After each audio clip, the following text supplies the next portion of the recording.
Welcome to Built from Scratch. On this show, I interview entrepreneurs under 30 to hear about the stories of their initial success. My goal is to encourage the next generation of leaders to take action and make a difference. I'm Eric Libby. On today's episode, we have entrepreneur Daniel Prada with Prada Uchiha.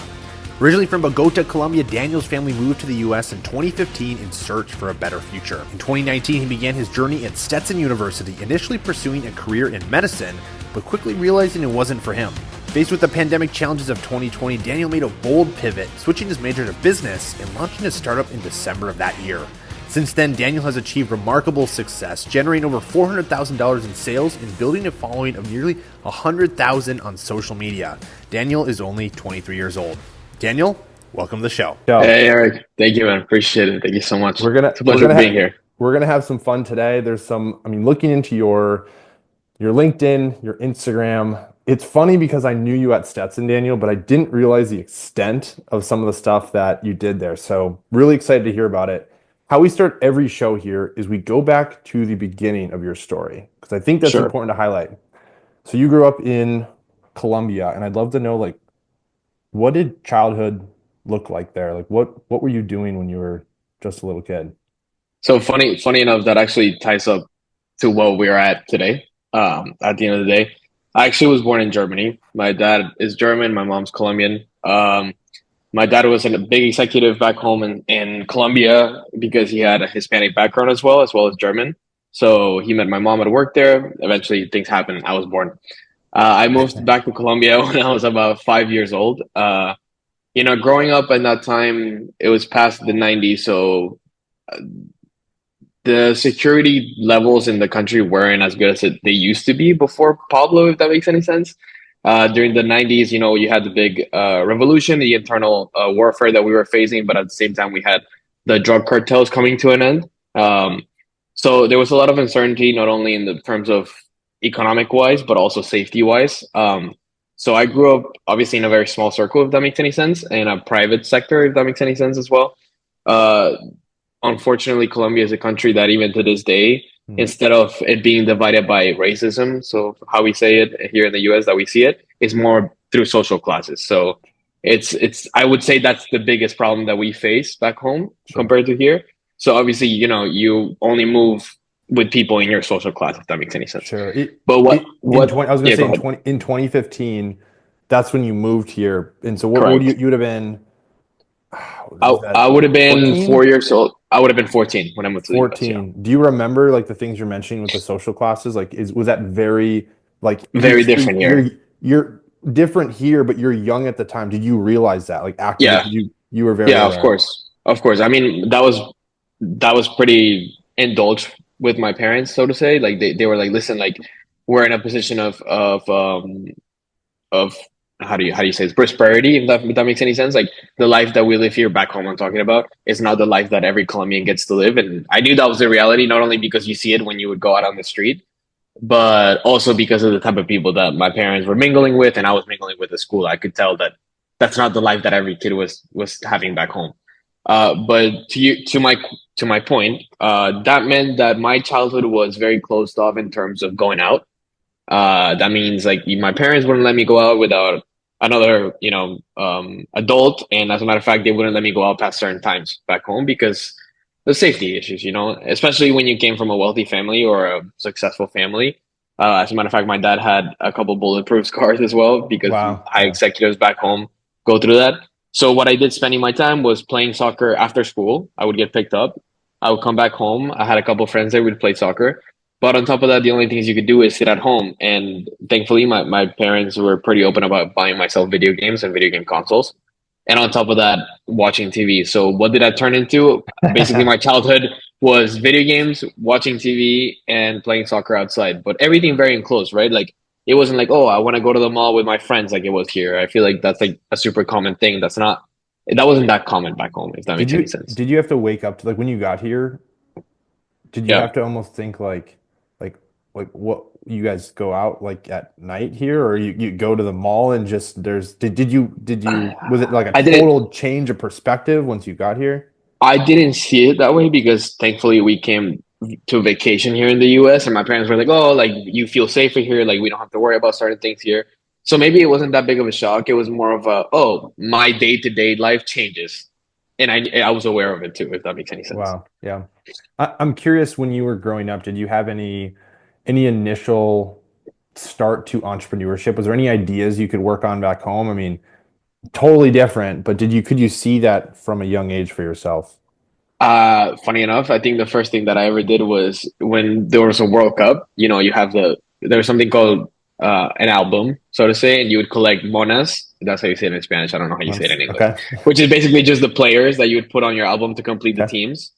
Um, my parents used to buy me a big box, like a big like trader's box with all the cards in there, and I would try to trade back at school to fulfill the ones that I wanted. And if I knew it was like a hard player to get, like I would bargain for it. So I guess that's like the first thing that I ever Love did, it. if by Love myself, if it. that makes any sense. When I was younger too, they had these things called like silly bands. They'd put them on your wrist, or Uh-huh. like I I remember don't know those. if you remember, like there was like these pencil toppers. They were called Yeah, I think Jubs or something like that. And what I would do is I'd take these and like then I'd try and go and like bargain or sell them to other of people. So I'd, course. I'd get like 10, and then I'd almost Yeah, do like all right, if you buy, so say like I'd get 10 of them and then I'd sell 8 for the same price that I had 10. of It's like, okay, I course. got 2 more left over. So it's Yeah, like those yeah, initial ideas. That's yeah, funny.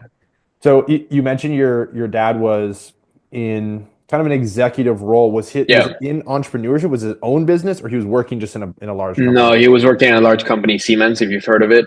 They do a lot of stuff in healthcare industry here in the US. And as a matter of fact, they reconstructed the whole power grid in like New York City for the metro and stuff like that. So it's a big German corporate company.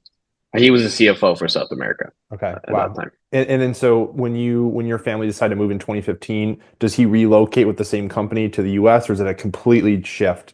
Completely At different that shift. point, he had left the company at that point, and he started his own business with my mother together. Both of them, they had 3 businesses back home, so obviously that's where my self entrepreneur mindset Love comes it. from Love from it. my parents. They had so the first thing they had was a restaurant. It was called Walk to Walk, and it was a walk place that you can just walk into. It was kind of like Chipotle, Okay. very similar. I would say that the similar is Payway here in the U.S. It was just a little bit higher end back home. That was the first thing they did. Then my mom opened up a medical spa, so all medical procedures like laser removal, Botox, and all that. She still does it to this day. And then my dad started a small construction firm, importing tiles and special materials from South Korea and China to sell across Colombia and with different contractors. So that's Very what they cool. did back home. So we'll get into more of where your business comes in. But do you feel like Yeah. because your parents were doing these things, it inspired you to then take those first steps? It's like, I understand entrepreneurship because it's close to me, and I Yeah. want to do that same thing. I think it was very obviously it was number one pressure from that sense, if that Okay. makes any sense. But also my parents said like, hey, listen, like at the end of the day, what you want to do is you want to work for yourself, regardless of you working for somebody else. At the end of the day, what fulfills you, and I do agree with that, is working for something that you strive towards. And and I think that's where my mindset came from, to be honest with you. Both of them, watching them doing it every day, but also from them talking to me about it. Totally. So I'd love to touch on, because I think it's very unique, Daniel's coming into a new country, and you touched on a few of the points of your parents kind of explained you vacationed here a bit. Yeah. What as a coming from another country, growing up there and moving here, what was the biggest reality check that you had? That biggest change to the way that your life was once you came to the Yeah. US? I would say the this is gonna sound weird, but the pressure. I think the pressure at not even at an academic level, but at a level beyond school. Like back home, I think we had a lot of academic pressure because I went to a European school, so I was in a European school system, even though I was in Colombia. Mhm. There's a lot of academic pressure, but there's not a lot of pressure of what you're gonna do afterwards. I think what they're trying to achieve back home is like you want to get the kid through school, and then he's gonna get into a good college, but most likely they're still gonna be at their parents' house. So it's I think you grow up faster here in the U.S. In that sense. I think you have to you leave home at a young age, 18, in my opinion. Even looking back now, in my opinion, we're Sure. pretty young and unexperienced, and I think that's the reality for most people. But it's something that is pushed here in the U.S. So I think that pressure from getting to high school and people speaking like, "Oh yeah, I'm gonna go to this school," and I'm like, "Dude, like we're freshmen. Or what are you talking about?" Like that was very different back home. It wasn't like that. You wouldn't be speaking about those type of things until you were probably in the 11th, 12th grade, if anything. Sure. If Wow. anything. Yeah, I feel like one thing that a lot like I feel like a lot of adults ask younger people's like, what do you want to Yeah. be when you grow up? Yeah. Like, what are you going to do? And it's like Yeah. you're Yeah. asking a sometimes an 8-year-old what they want to do. It's like Correct. Correct. how like you're Yeah. just basically saying like I think I like that one. And then it's like Correct. that's like okay, now let's start working towards that. Like Hmm. that's what you got to do and Yeah. you got to figure it out. Yeah. Only so Yeah. much time. Very interesting. So to transition a little bit into coming into Stetson, because this was a really unique part of your story. You come to Stetson, you start pre-med, and then you end up making a major pivot afterwards. But first, why pre-med? Well, two reasons. Number one, I love science. It was my best classes in not only middle school, high school. I performed super well on AP tests and stuff like that.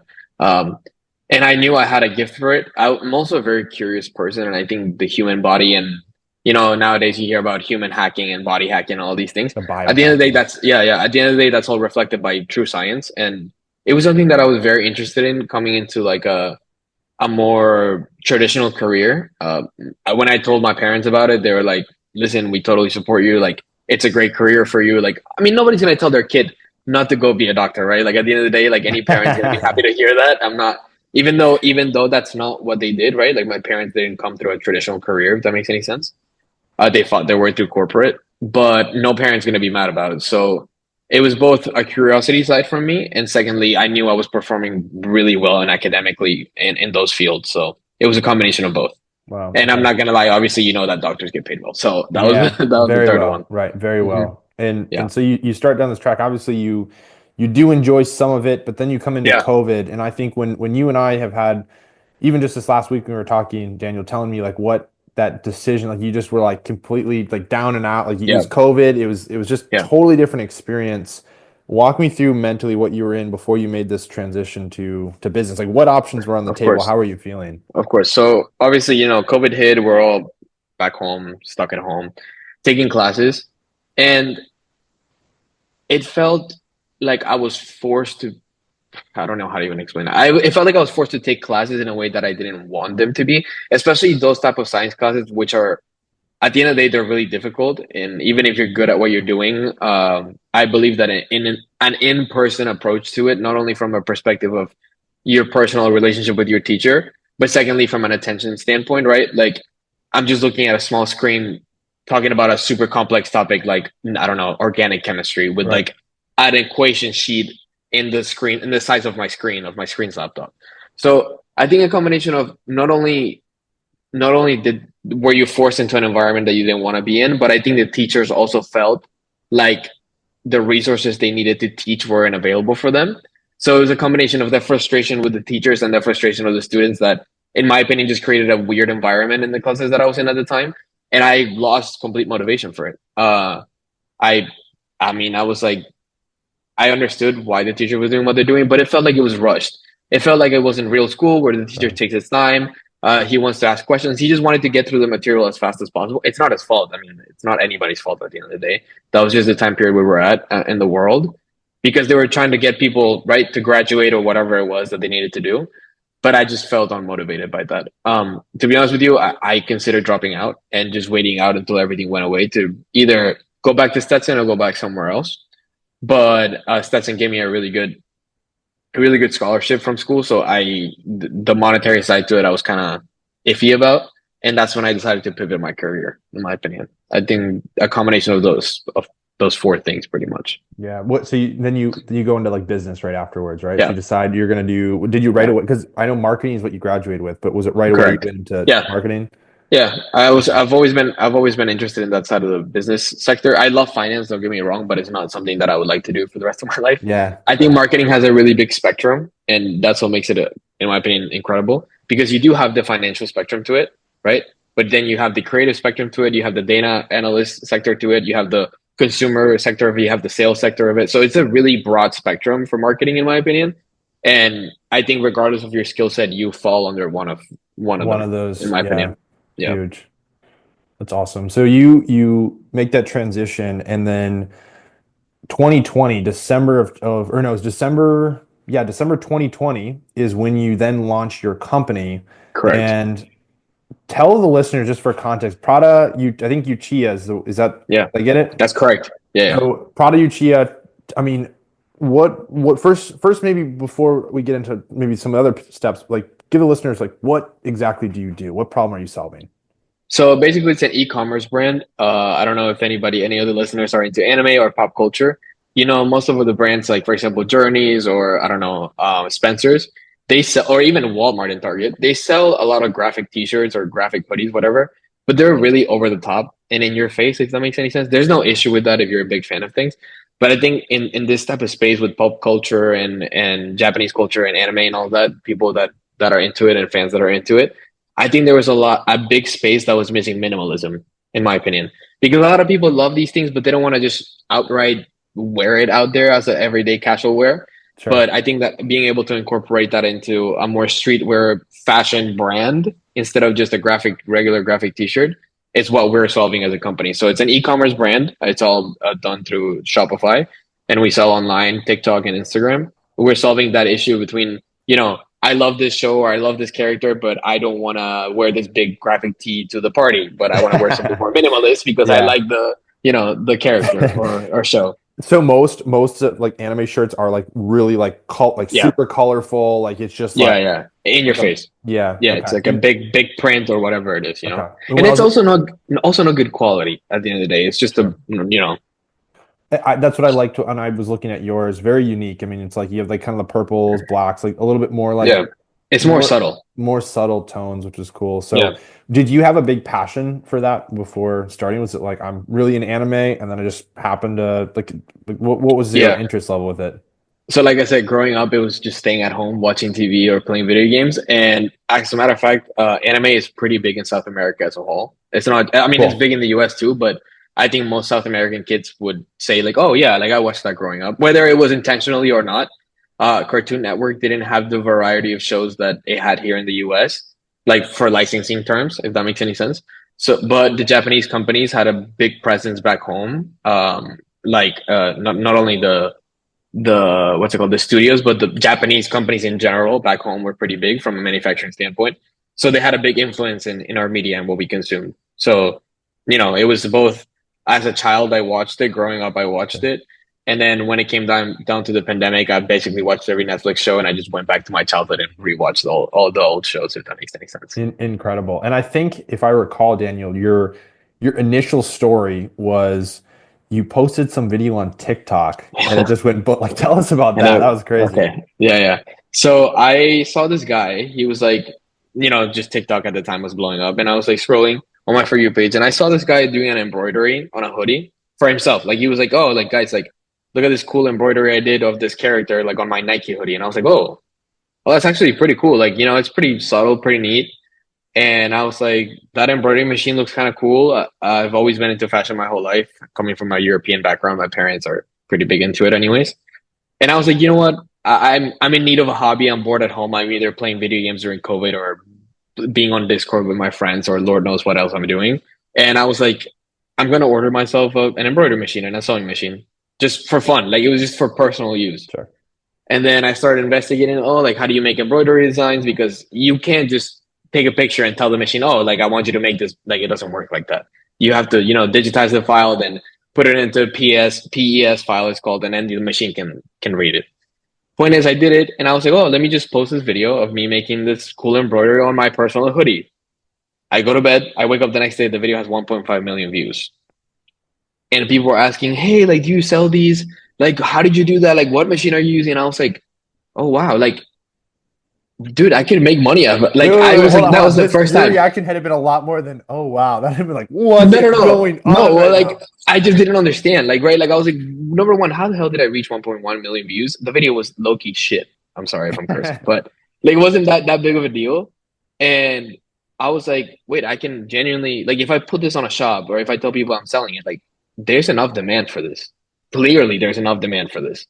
And what I did was I looked up quickly on Google. I was like, where can I set up a shop like as quickly as possible? Because you know how social media works. The one thing blows up 24 hours later, everybody forgets about it. Doesn't matter what it is. That's how the world we live in. I set up a Shopify store in like 2 days, and then I posted the link. I replied to one of the comments saying like, hey guys, like if you would like some customized stuff, here's my website. And I opened it. And then the next 48 hours, I got around 200 orders of the hoodie that I had made. So I think I made around 5 grand. I sold them at such a cheap price, man. I think I was selling them at like 15 or 20 bucks. I was not making the profit that I should have been making for what I was purchasing the items for, but I just wanted people to buy it. And I remember at that time when I sold the first time, I was like, oh my God, like I'm so rich. Obviously now when you compare it to real life, it's not that much. But for a 19-year-old, 20-year-old kid, that's like, dude, it's crazy, right? Like you just made $5,000 on the internet. So That's great. yeah, So basically, within 48 hours, you go from I'm sitting on my couch playing video games correct. and doing this. I'm gonna post this little thing. I'm just gonna try it, just see Yeah. what happens. Throw Uh, this up there, and now you're starting a business and you have 200 orders. Like, is this all? This is all within like this isn't 48 with their 4 hours? days, four 4 days days? total. Okay, so you get now 200. So at the end of the 4 days, you had 200 people that purchased, Yeah, press the buy button, uh, and then right after that, are you thinking, okay, I had no intention to do this, but like, let's correct. just go start a business. Yes, yes. So I so at this point, I go tell my dad because I'm like, Dad, I need to. I mean, I didn't know taxes. I didn't know any of this, bro. Like, I didn't know what I had to do when $5,000 was coming into my bank account. Like, what I do with this? Like, do we have to file a business? My dad's like, okay, like, relax. Number one, we're gonna start an LLC. We're gonna do this legally. And yeah, I think from then on, I was like, this is something that I'm can be making money out of without me having to go work a regular Starbucks job or whatever it is. And on top of that, dude, we were stuck at home, and I was making money from sitting at home. If that makes any sense, like that to me was mind blowing because I didn't even know that was possible until then. wow, what did the original fulfillment look like? Like what today versus like what you've built it Yeah, to? I mean, I'm assuming you're just making these at home at the very beginning. yeah. At the very beginning, I like I said, I had the embroidery and sewing machine. I was ordering what's it called? I was ordering the material from this website called like what is it? It was like US that free market that closed some like random website that was selling blanks, but at the same time they were selling the actual material so you can cut it. And I would just ship that over to my house in bulk, and I would be the one cutting it and embroidering it myself. I think that was the worst part of it all was I didn't realize how long it was going to take me to fulfill 200 orders, and it built up a lot of pressure to the point where I wasn't sleeping because I was like, I don't want to piss these people off. Like these people believed in me, and like I didn't even have the, I didn't even have the product in my hand. Like they just trusted me. Like I think from that standpoint, like I had to how do I explain it? Like I had to make sure that what I was selling was at a good quality and that I was keeping my promise to the customers that believed in me. So I went on for like a week and a half of barely even sleep. Like I would just embroider and cut and sew all night long to the point where my cousin that sleeps in the bedroom right next to me, he was like, dude, I'm gonna move bedrooms for until you're done with that because I cannot sleep with the machine going the whole night. The whole night. So yeah. So you get 200 people that come in. Do you immediately then Yeah. shut down your website? Is it like, all right, Yeah, hold of on. course. Okay, so you Yeah, need to yeah. get these Once 200 out before you're getting any Yeah, more yeah. in. Once I realized the amount that I was gonna handle myself because I mean I didn't have a manufacturer. I didn't know how to even get a manufacturer at that time. I was like, I need to shut this down because if not, I'm not gonna be able to keep my promise to these people that bought it from me. Right. Wow. Even though I had been very transparent about it, saying like, hey guys, these are all made to order, right? Like you have to wait a certain amount of time. They're not pre-produced or anything. I still didn't want to number one disappoint people or burn myself out doing it because I had never done that before. Right. One of the things that I highlight, Daniel, whenever I go and speak to students, sometimes I'll go talk about some of my initial failures, learnings I had since starting the Yeah. company. I love to highlight the beginning. There's just so many mistakes that we make at the beginning because we just don't know. Like It's you jump in, crazy. you simply It's don't know, crazy. and everybody wants to plan Yeah. this elaborate 10-year No. business plan at the very beginning, but it's like you literally just got to go figure it out. Yeah. I think when you're starting out with those first initial clients, there's some really key lessons there. What from those first 200, maybe that's might be a perfect example. What Yeah. like, initial failures right out of the gate did you have with those first 200? Dude, the amount of money I lost from messing up the embroidery because of time crunch. Like, dude, I had to throw away. I'm sure that I threw away over 55 hoodies and 25 t-shirts because I messed up. Because I Just on those like, first 200, just on the yeah, first two. dude, like Okay.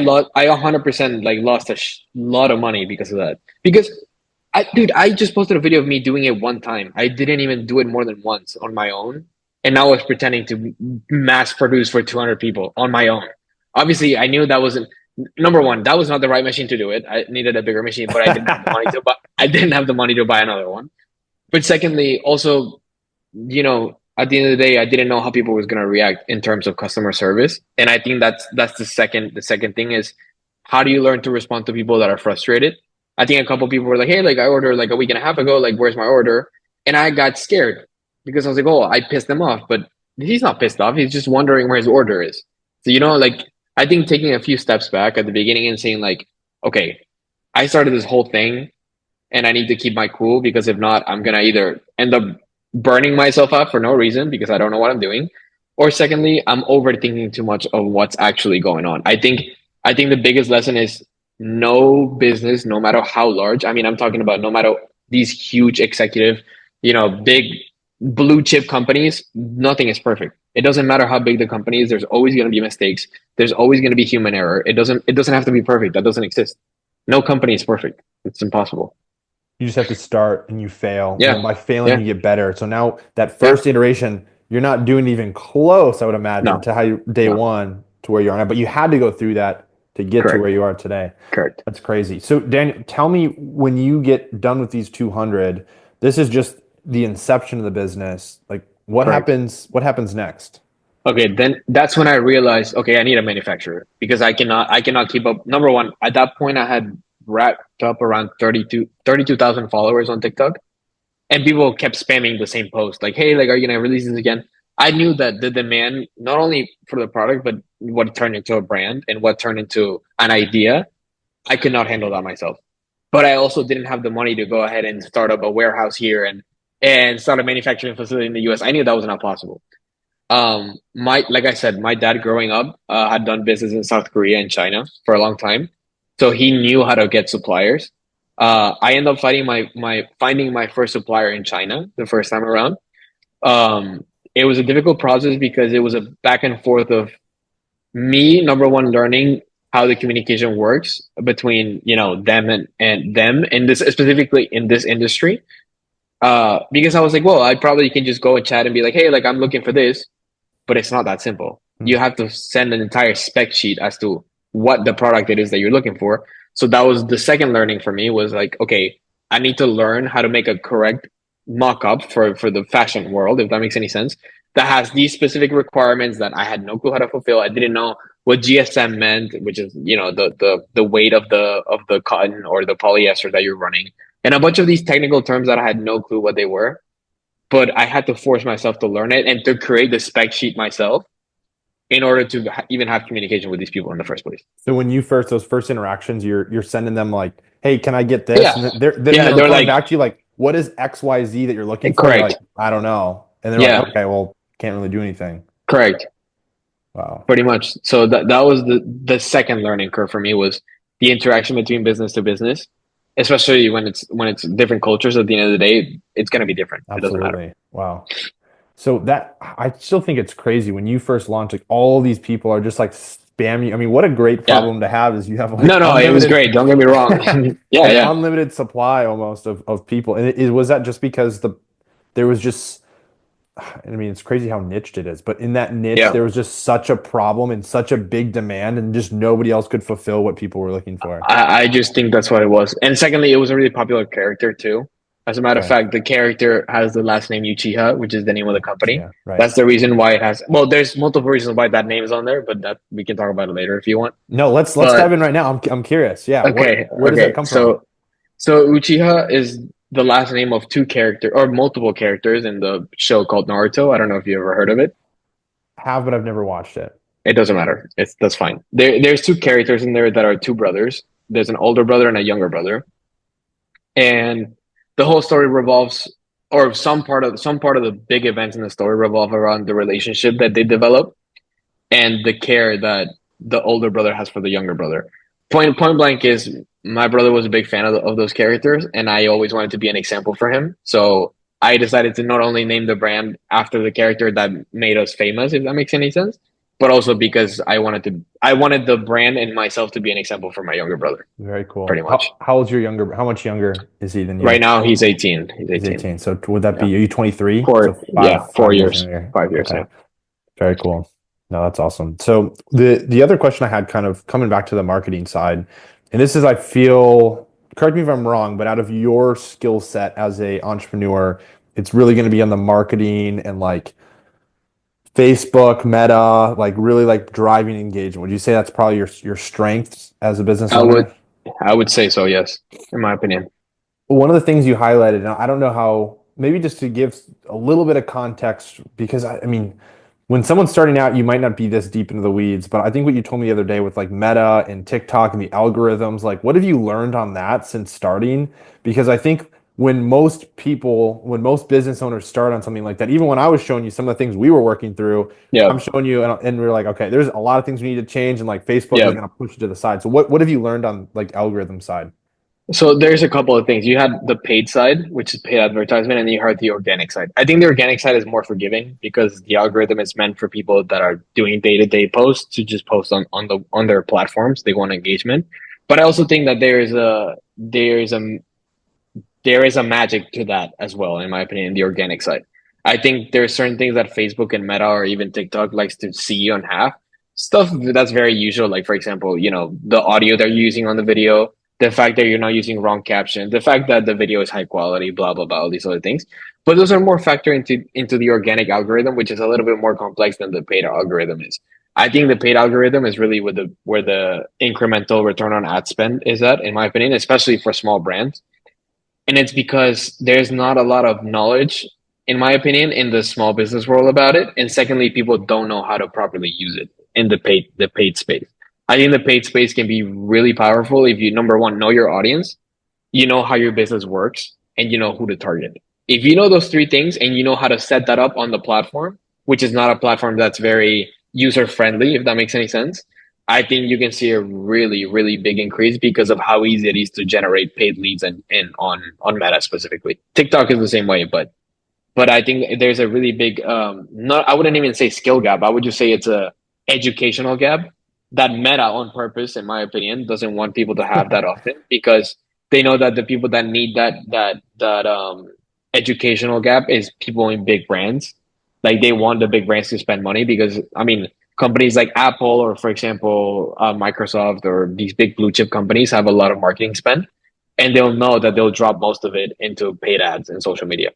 So I think there's a space for them, but I think there's also a really big space for smaller companies that are just not taking the full advantage of it because they lack the knowledge and the skills to do it. In my opinion, Right, absolutely. What do you think like when someone's first getting their business started to get some of those initial clients? Where would you like say you're at ground zero? And I know yeah, it's gonna differ by industry, of course, but yeah. is what do you recommend to start advertising? Is it Meta or other platforms? So like this is I where you would want to. say right now, in my opinion, I think Meta, especially through Reels, that's been fighting TikTok. TikTok is a little bit on a decline at the moment, in my opinion, not only because of what they're facing at a legal level here in the US, but also the platform itself. I just don't think it's what it used to be. I definitely don't recommend that to be your starting out platform right now. I would say 4 years ago it was still open it, still do it. But I think Meta has a really strong business platform, if that makes any sense, because everything is connected through your business manager, and from then on, you can move mountains. As long as you have everything consolidated under the same business manager and you have a good marketing team or even yourself, I think it's the best platform to start in Yeah. my opinion. And you just start when you're first starting out, it's gonna take some time to Yeah, iterate and learn what you're doing, but yeah, it's just gotta start doing it. Same thing with yeah, everything else, just gotta start pushing some money towards it. yeah, Huge. So to transition a little bit here, Daniel, because I'd love to know, like presently, like you go through school, graduate, now you're working, you have a another job, you're working with an advertising agency, and then also working your business at the side. I'd love yeah. to know, like throughout this whole experience up to this point, like do you have like a major business takeaway or life takeaway you've had since choosing this route over the past 4 years or so?